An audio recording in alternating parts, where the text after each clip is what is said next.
Hi there, everybody. How are you doing? I wanted to make a little video on gratitude and what it is, what it isn't, and how you can implement it. The reason being is it is the middle of winter in Melbourne and it is grey and gloomy most of the time, and it just feels like it's a bit of a slog at the moment. I am definitely craving some sunshine, and I've been thinking about what is working for me at the moment to get me through those days where it's just a grind and I'm just not loving life.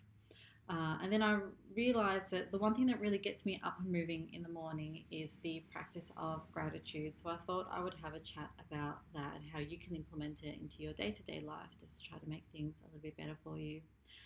So, what is gratitude? It is not just feeling like life is bliss and everything is perfect. It is not living the life of the highlights reel on your Instagram. Gratitude is all about appreciation for things in our life that are going okay. So, some things are little, some things are really big. So, gratitude can be having a sense of appreciation for the fact that in Australia, we can turn a tap on and get some fresh drinking water. It could be you could be grateful for your job if you've got a great job. If you have a boss that you like working for, it could be. I'm very grateful in winter for central heating and that my house has toilets inside because where I used to live with my then fiance, we lived in a really old house and the toilet was outside. And even though it was undercover and he claims it's inside, trust me, at 3 a.m. when you had to go to the toilet and it was 0 degrees outside, it was definitely outside. So I'm so grateful for central heating and toilets inside. And every day there are little things that I am grateful for. So, what I try to do every morning is engage in some of these practices to get me up and out of bed. And what we know is the research shows us that gratitude is really, really good for us. Not only does it improve our health psychologically, because we are focusing on the things we are grateful for as opposed to the things in our life that aren't going so well or the things that we're not looking forward to. It helps to shift our perspective. So not only does it do that, it also helps us physically. Research shows that people who practice gratitude and are focusing on the things that they're grateful for and appreciate, they take better care of their physical health as well. It's also really good for relationships. People tend to have more empathy and less aggression as well. And we know that relationships are fundamental to well-being. There was a TED talk I listened to about what really counts in life and what makes us happy. And the number one thing that led to life satisfaction was relationships and social connectedness. So it's really important to bear that in mind. So, what do I do to implement gratitude into my day to day life? And I am the first to admit that I am naturally I think I'm a realist. Some people might say I'm a pessimist, but I think I'm a realist. And so it's very easy for me to focus on what do I want to achieve next and focusing on what I don't have because I want to get to the next thing. And I'm not very good at naturally just sitting with the present and being grateful for the here and now. So I have to do these exercises every day to keep me focused on what I am grateful for and to reap the benefits of that. So literally every morning when I wake up, I make it a habit that I think about three things that I'm looking forward to that day or three things that are going to go well. So sometimes I've got a client I really enjoy working with. Sometimes it's I've woken up early and I've got extra time to have a longer shower. Maybe I've got a great lunch that I've packed from last night's dinner. It could be anything. It could be that I have a cancellation and I have time to write a report that I've been meaning to do. Maybe I'm catching up with a friend that day. There's lots of things that can often motivate me to get out of bed and things to look forward to. And just by thinking about what I'm looking forward to, I'm no longer thinking about, oh, it's morning, it's winter, it's raining, I have to schlep it out of bed.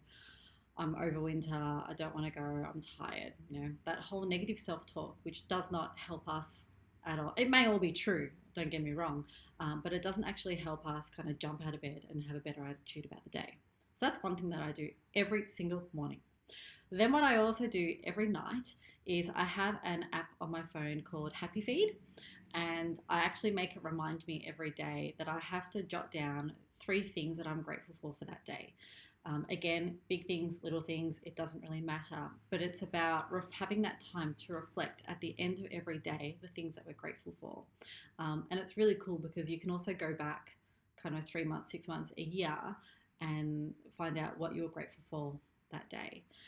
Some people also, instead of putting it in an app or writing it down, you can write it in a journal. Kikki K have a great gratitude journal as well that asks you to write down three things every single day. But my all-time absolute favorite gratitude exercise is to actually write a letter of appreciation to someone. Doesn't matter how long it is, it could even be just a short thank you card.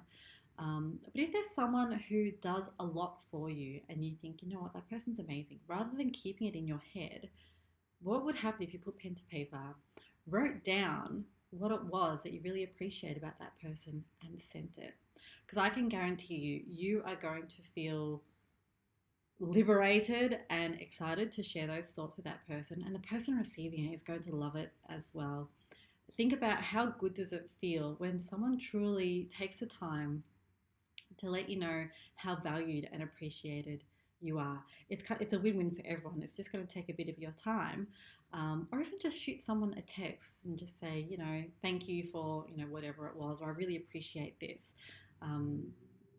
Expressing gratitude feels great. So they're the three things that I would like you all to implement on some scale, and I guarantee you will enjoy the process and you'll feel better. But I know that we're all really, really busy. So maybe just implement one of these things.